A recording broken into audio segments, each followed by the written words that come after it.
the greatest event in the history of the Jewish people was the Sinai event. When God, it was 50 days after the Jews left Egypt, and the Jewish people encircled the mountain, and God brought heaven to earth. He made an offer to us. Do you want to accept my Torah? That was the offer. Before he offered it to us, he offered it to all the nations of the world. And every one of them turned it down. He went to the Edomites and he said to them, do you want to accept my Torah? And the question they asked was, which is a very responsible, rational question, what's it all about? What does it say in the Torah? So God says, it says in my 10th commandments, thou shalt not commit murder. So the Edomites say to God, we have a blessing from our grandfather, from the patriarch of our family, that he has a blessing. Al-Chabachatichya. We live by the sword. So if that's the case, it's something we can't accept. It doesn't fit into our profile of who we are. Then he goes to the others, and they say, it says, Lotignov, to the Arabs. It says, but we're in the slave trade. We sell people, human slave trade. Kidnapping and selling for slavery, it's considered a capital crime. Can't accept it. Doesn't fit into our profile of the way we do business. And every nation, for its own reason, turned it down. God comes to the Jewish people and said, would you want to accept my Torah? They said, definitely yes. We accept it. Just tell us what to do. We will do. Just give us the instructions. So two things happened. Firstly, they didn't first guess what's it all about. Secondly, they accepted unequivocally, regardless of the extent of what that is. Meaning the level of trust the Jewish people had in God, that even though they didn't know the extent, to what degree they're going to be committed, they said, God, if it's your Torah, we accept it unequivocally. But you can only accept it unequivocally at that level only if you believe and understand that the value of your life is doing the will of God. So therefore, the ultimate opportunity is whatever it is, we accept it. Therefore, the Jewish people accepted it unequivocally.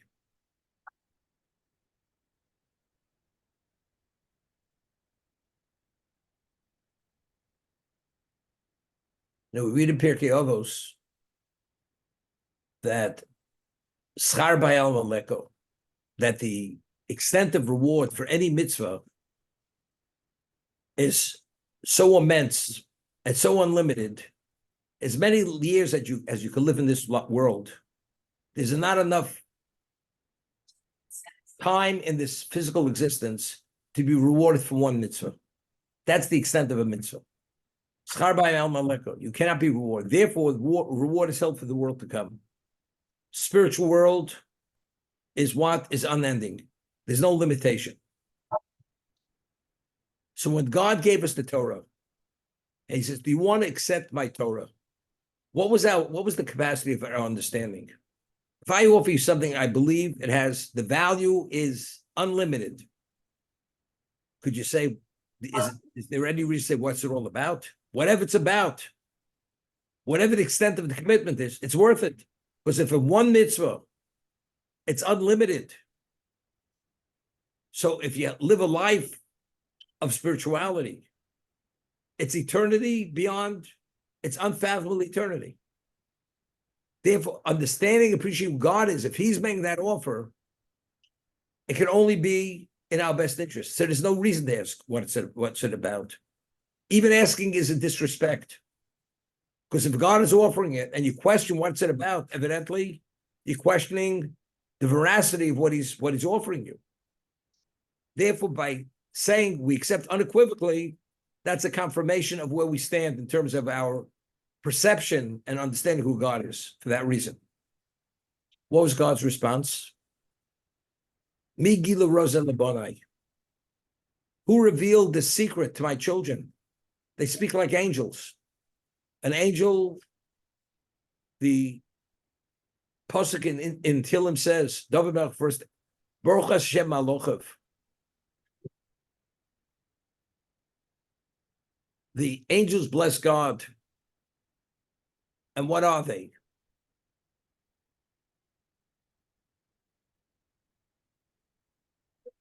They're referred to as Gibore Koach. They have enormous power, Osed Dvaro. They do his word. They're ready to do whatever his word is, whatever his dictate is, whatever the agency may be. You have 2 minutes and 10 They're seconds. standing ready to do it.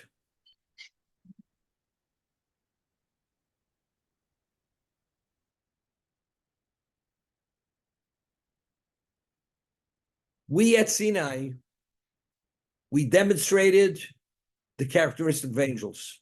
As the angel is created to do the will of God, unquestionably, he's just waiting for the charge. We as Jews, we're just waiting for the charge. We accept, just tell us how to do it, what to do. Therefore, the Jewish people are referred to as Gibore Koach. We have enormous power. Why? We read in Pirkei Avos, Ezo Gibor HaKovish Yitzro. Who is the powerful one?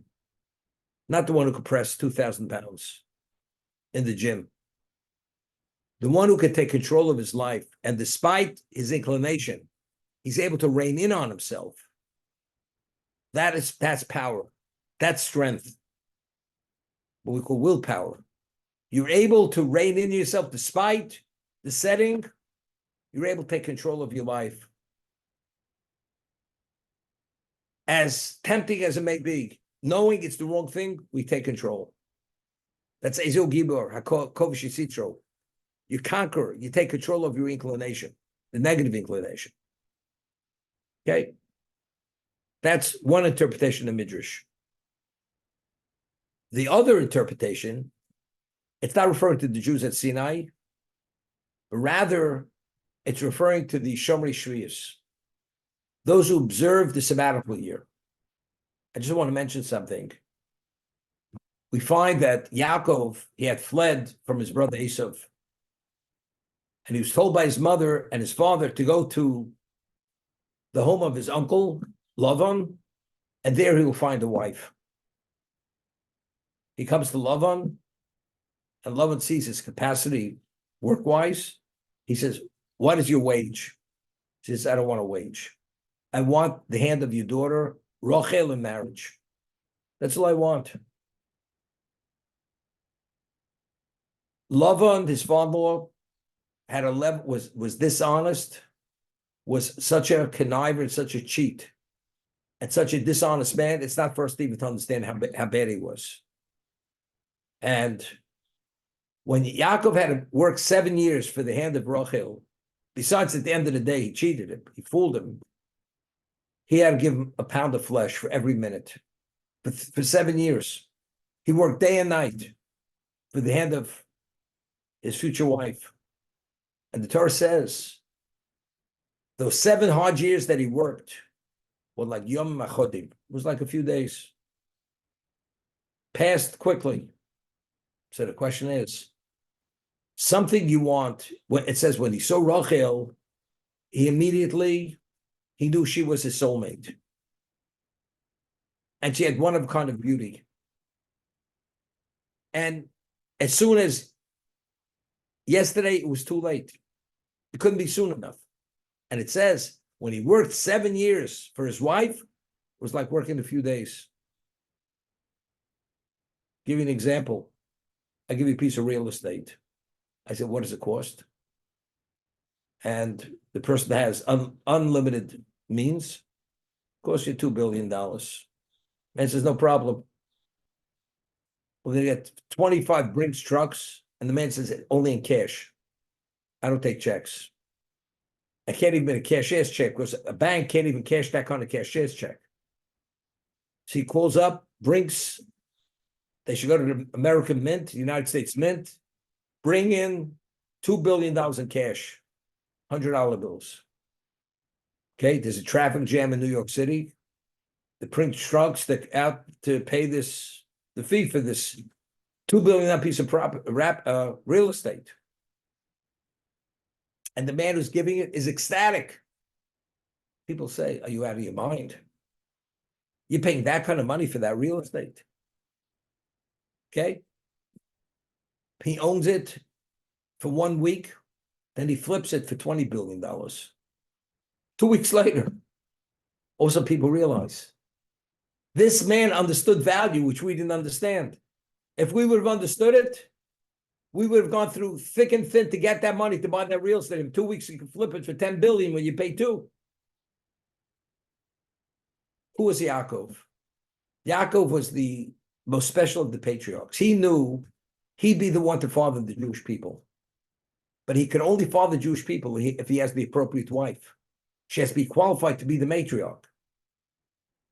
The objective of existence, of creation, is there should be Jewish people who are the only ones who are qualified to receive the Torah at Sinai.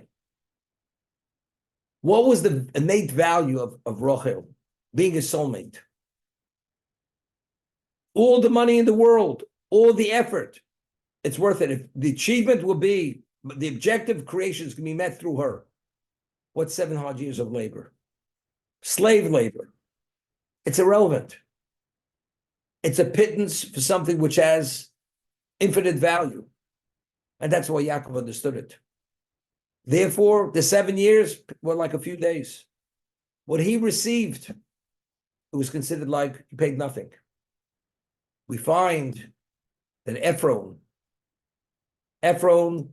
initially owned the Tumah Machpelah. And Avram, when Sarah Imenu, Sarah our matriarch, passes away, he needs a burial location for her. And he knows exactly what he wants. He wants the Tumah Machpelah. That's where he wants to inter Sarah. You know what the Mars Machpelah was? This cave. It was a cave that had all kinds of spirits in there. It was worse than radon toxic. You go in the cave, you would expire immediately when you go in there.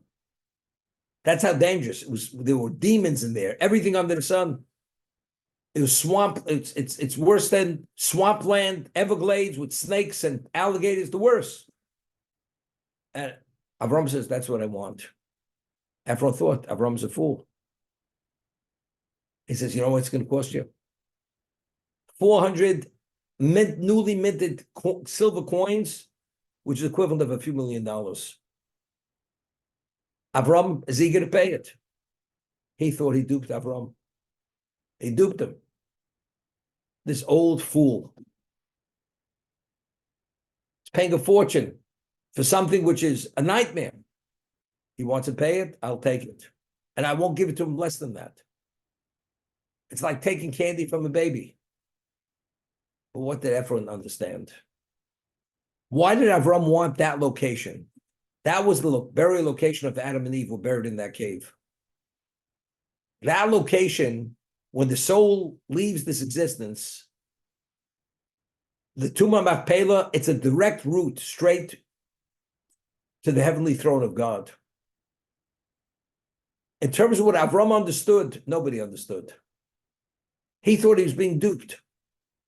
But ultimately, it's not only Avram got the better of the deal.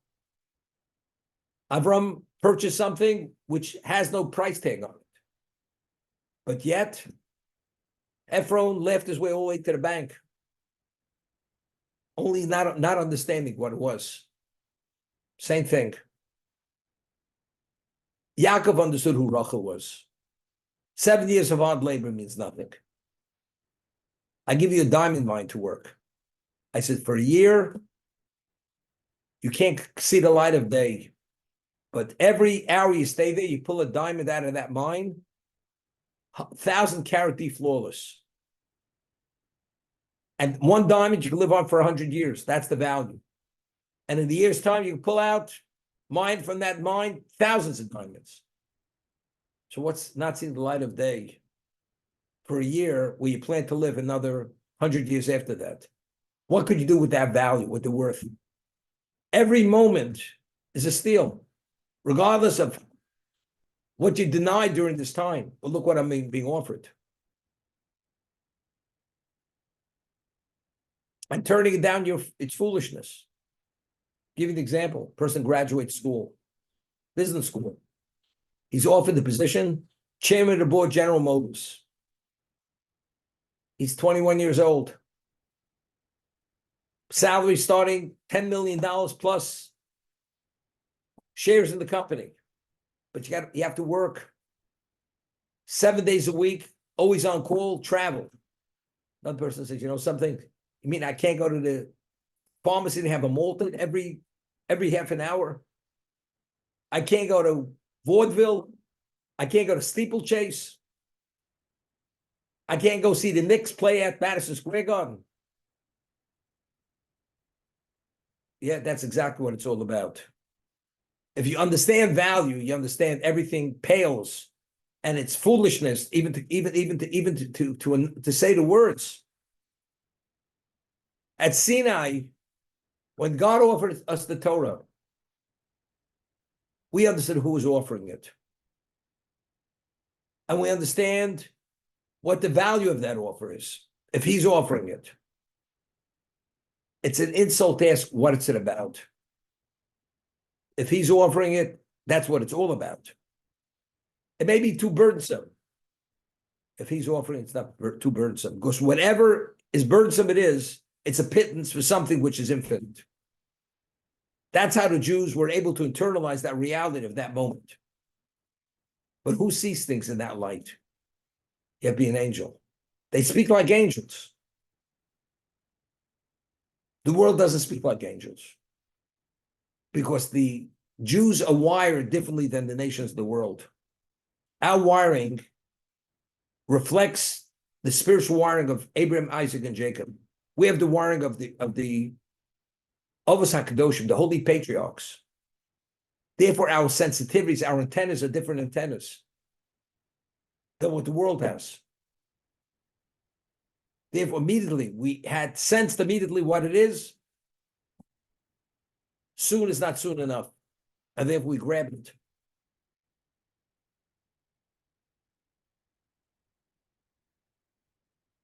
Every day we say in the chakra service, Ashreinu matov chelkeinu, Uma yofa yushaseinu, Uma nom goraleinu.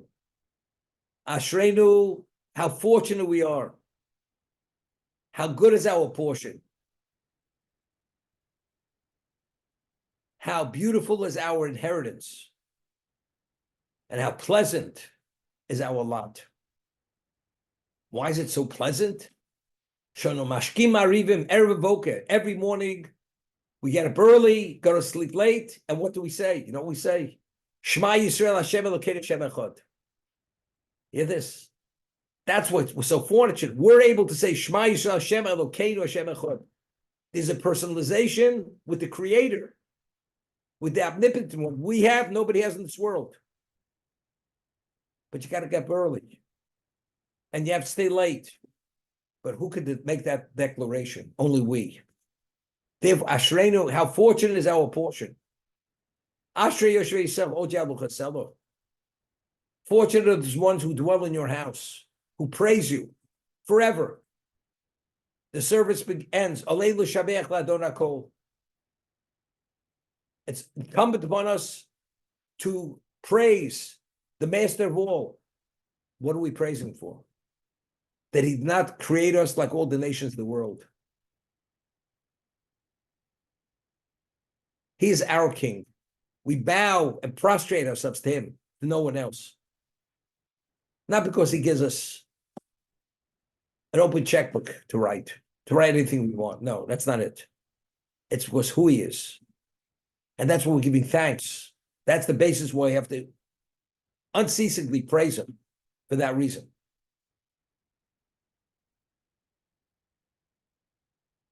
So that was Sinai. But let's talk about the sabbatical year. What is a sabbatical year? Every 7th year, The Torah says, if you live in Israel, you're not permitted to engage in agricultural activity.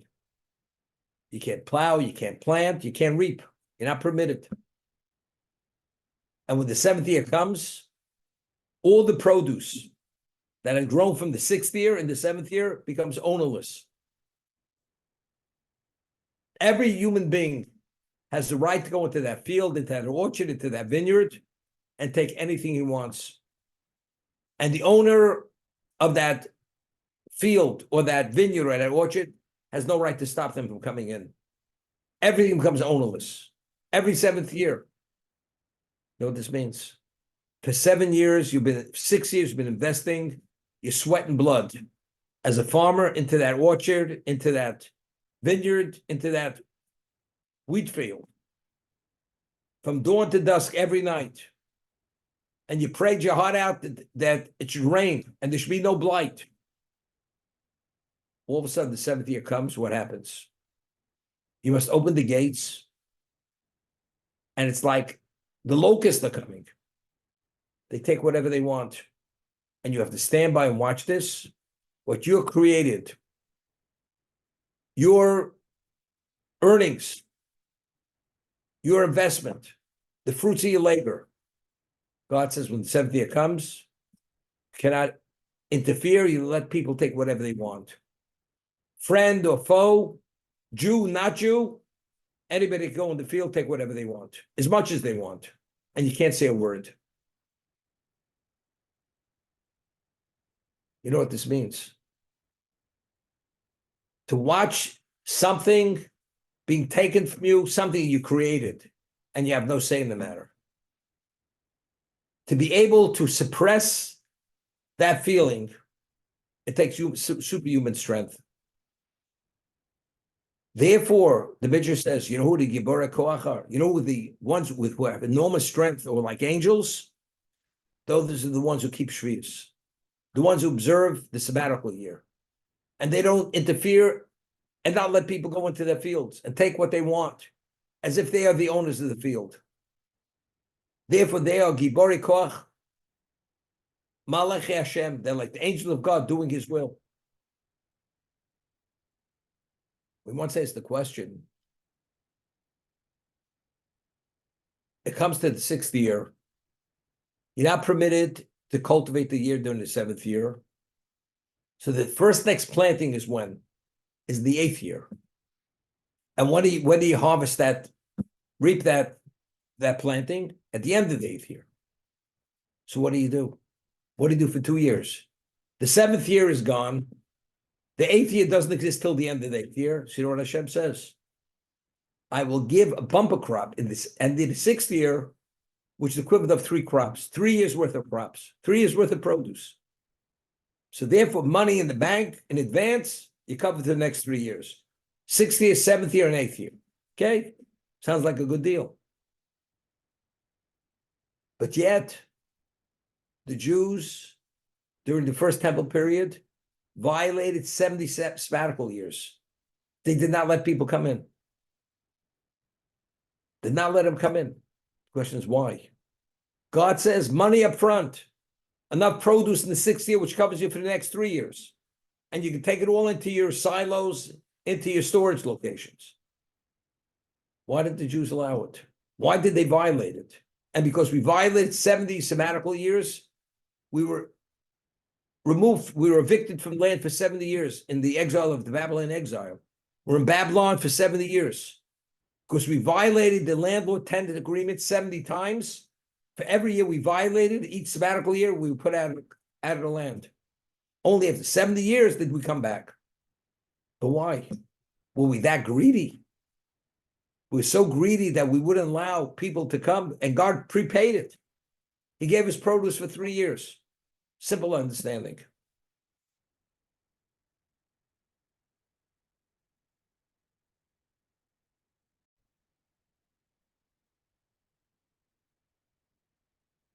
What is the total makeup of a person?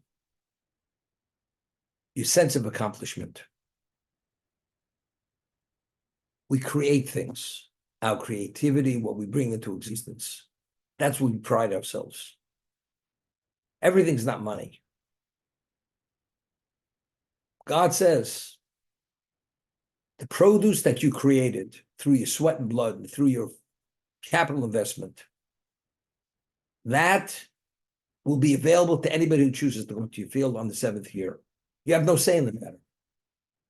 They could breach those fences, go in, and take whatever they want to their heart's desire, whether it's friend or foe. And you have no say. You have to stand there and remain silent. So that means that was yours and that what you created, you cannot exercise any ownership rights on that. But I'm prepaying it. I'm giving you 3 years produce in the 6th year. But who am I? Actually, I created that what they're taking. What they're taking. They're acting like they're the proprietors and I'm nobody. To be able to stand by and watch your creation be destroyed, being pillaged, being plundered without you having to say or being able to say a word, you have to have enormous inner control not to react to this. So what the Jews couldn't deal with, this level of negation to God's will, you want to know something? You're not the proprietor. You're not the master. You know what the master is? God's the master.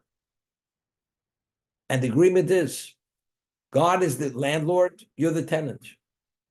The way you pay your rent, 6 years, it's yours. The 7th year, you have to leave it ownless for whoever chooses to go in there. That's the landlord-tenant agreement. You violate it, you're going to be evicted.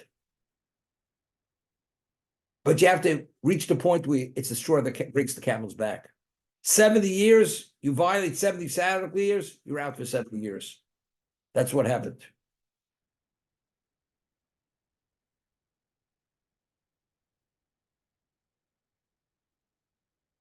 How does one tolerate it?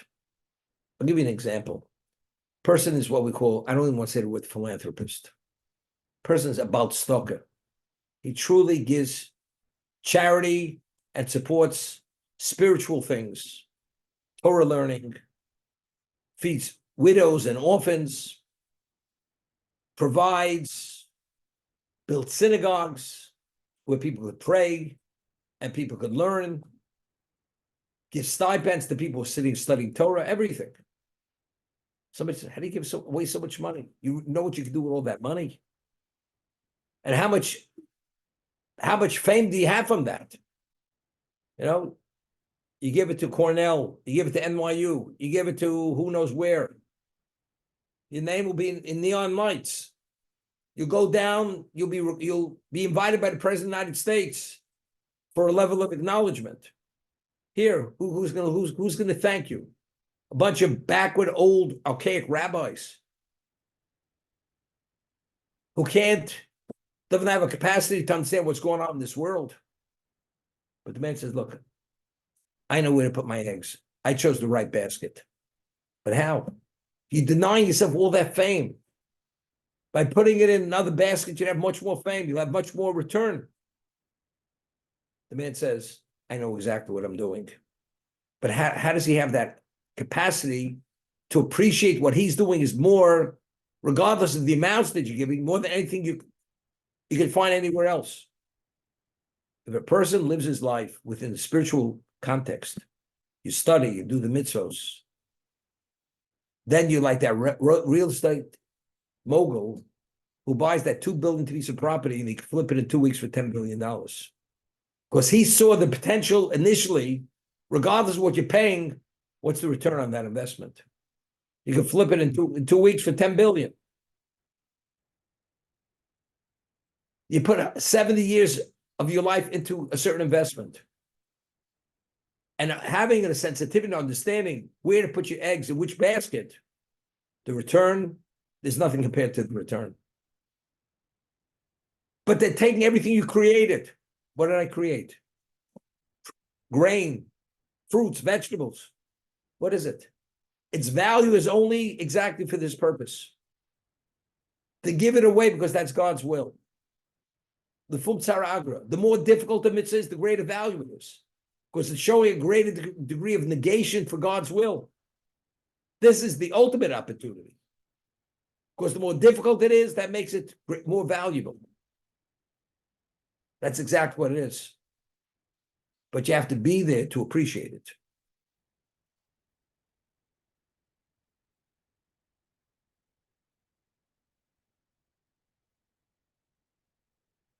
You know, people, many years ago, we had Yad Avrom. We used to start at one time at 6 o'clock. Then we went back to 5:45. Then we went to 5:30. So people say, so I said, why don't you come and study? Can't get up that early in the morning. It's too difficult. I need my sleep. So I asked them, I said, if you have to catch a flight to Dallas to close a deal, and the flight is at 5 o'clock, and you have to get up at 2 to make the flight, you have difficulty getting up to make that flight, understanding the value that you have to be in Dallas for that meeting, to sign that deal, you have no problem. Because to the degree that you value that event, you have no difficulty getting up. Everything is based on what do you value? Understanding its innate value. Initially, it's difficult. But once you get into the routine and you start tasting what you're gaining, if you slept for 3 days, it's not worth 5 minutes of what you gain in the morning. You know, like I used to tell people, yes, what does a chocolate cake taste like? Unless you taste it, you never tasted chocolate before. You'll never know what it tastes like. The person, God forbid, is blind. Could you describe to him what light is? Can't describe what light is because he has no idea of what light is. Unless you engage in certain things, you're not touched, you have no idea what it is. But if you have an inkling what it is, because you've experienced it, and you experienced it in the right context, then nothing's too difficult. And it's not too difficult to earn a living when you know you have to support your family. Otherwise, they go hungry. Understanding the value of this, even to a greater degree, it's not that difficult. You know, they tell over a story. There was his grandmother. You have these pictures. You have the matriarch of the family, a woman, she's about 100 years old. She has her children, they're all alive. She has her grandchildren, great-grandchildren, great-great-grandchildren. That the picture barely could contain the whole family. They need this lens, you know, this captivating lens that can take in the whole picture. The woman's sitting there, hunched. She's writhing with arthritic pain. And she's beaming and smiling. So the photographer says, Mrs. Schwartz, are you in pain? She says, yes. Are you enjoying every moment? You can't imagine. There's nothing more pleasurable in this moment. She says, what about your arthritis? That's an incidental. That's nothing to do with an experience here. What does one thing have to do with another? I'm having nachas. That's what it's all about. I live my life till 98 to see what I have here. What about your lumbago and your arthritis and your this and that? It's all irrelevant. Nothing comes without a cost.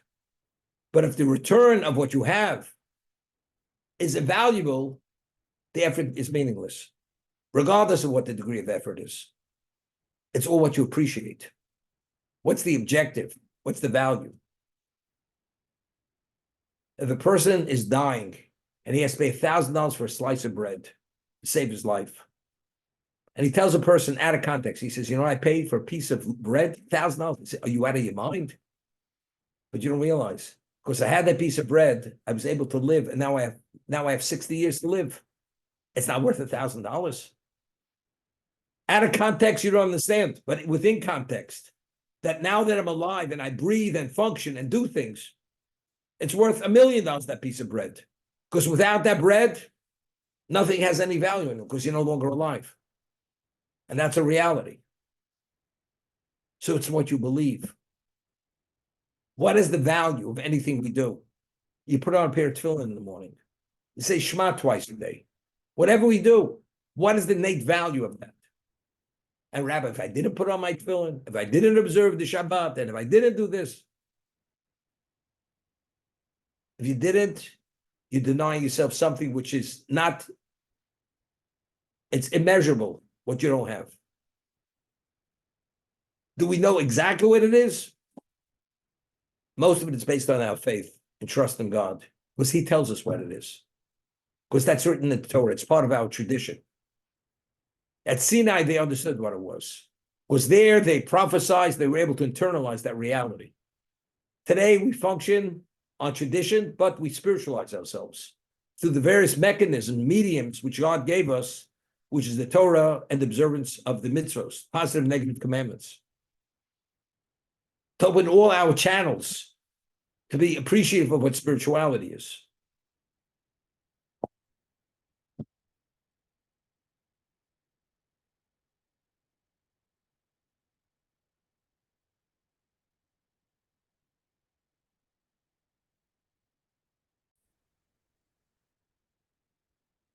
It says in the Pirkei Avos, Ezeu Osher HaSamech B'Chalko.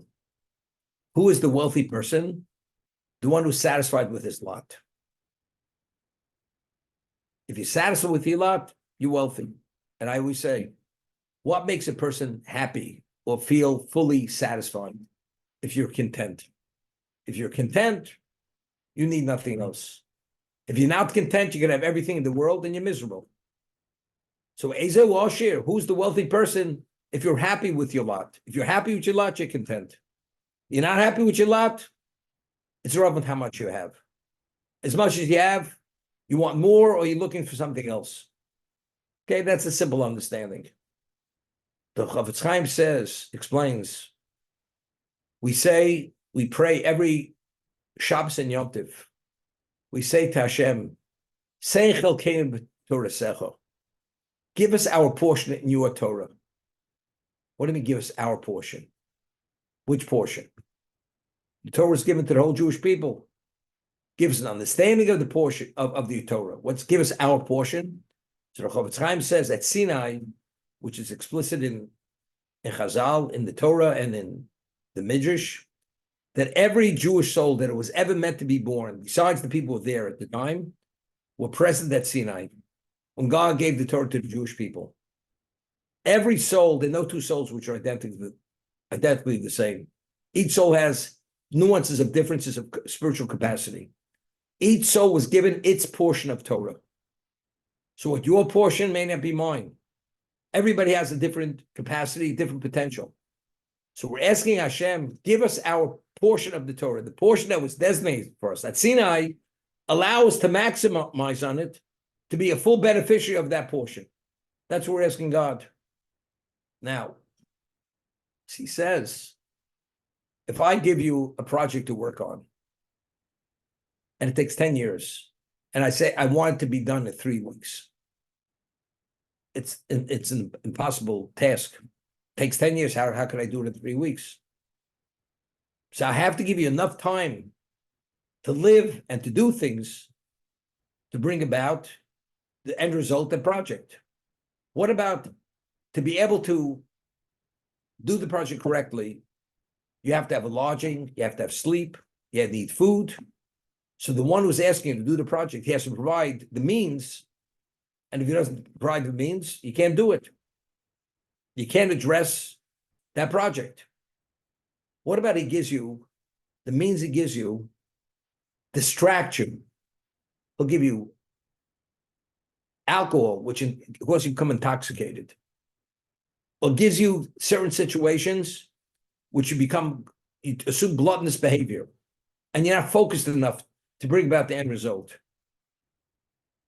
So you say to the person, if you want me to bring about what you want me to bring about, don't give me alcohol, don't give me all these foods which lead to gluttonous behavior, because otherwise you're not going to have the end result. So the person who understands the objective, what does he want? He only wants enough to keep the focus to be able to deliver. That he doesn't want more than that. He understands the value of delivering the end result. Ezeu Osher, who's truly wealthy? If you appreciate the value of your portion that you were given at Sinai, which is your claim to eternity, you don't want more than that. Anything which is excess to that is not going to allow you to achieve your objective. The one is wealthy if you're samech b'chelko, if you appreciate your portion. And the only way you could achieve that portion, to achieve that objective, God will provide whatever's necessary to bring that about. More than that, I don't want it. Because if I have more or less, it's not going to happen. How much do I want you to give me? Enough that I should succeed in addressing that objective. That's Ezu Osher Samech L'Chelko. So now it's like this. The more you appreciate your portion, the less you need. I feel, something, I have to earn $500,000 a year because I need this kind of decor. I need this kind of piece of property. I need this kind of. Why do you need it? Because I just need it. But if you understand the value of that, the example I always give, I come to you, you know nothing about precious stones. And I come to you and I say, something, you see this diamond? It's called the Hope Diamond. He never heard about the Hope Diamond. If you want it, it'll cost you $180 million, $200 million, princess. When I buy a dozen eggs in the store, the egg is bigger than that diamond. I should pay $200 million for that diamond. But there's a diamond. He says, so those eggs, what difference does it make? That's oval, this is oval. He says, you'll do your research, start studying gemology, and when you begin understanding what diamonds are, and clarity is, and shape and color, then you'll appreciate what the value of that diamond is. And he starts studying. The more he studies and he gets experience in diamonds, he can't believe what kind of success he has. So the more he understands its value, he understands nothing else means anything compared to that. So as you grow and you come upon new horizons and appreciation of spirituality, all of a sudden you realize, what is the value of your portion that was given at Sinai? It's worth everything in the world. Anything that's otherwise, it's being penny wise and pound foolish. So that's Ezu Osher Samech L'Chelko. The more you appreciate your chelek, your portion, and you can internalize it, you continue to become wealthier. Because you don't realize how wealthy we are until you understand the innate value of our portion, and that only comes through living a life of spirituality to be able to have a sense of what that is.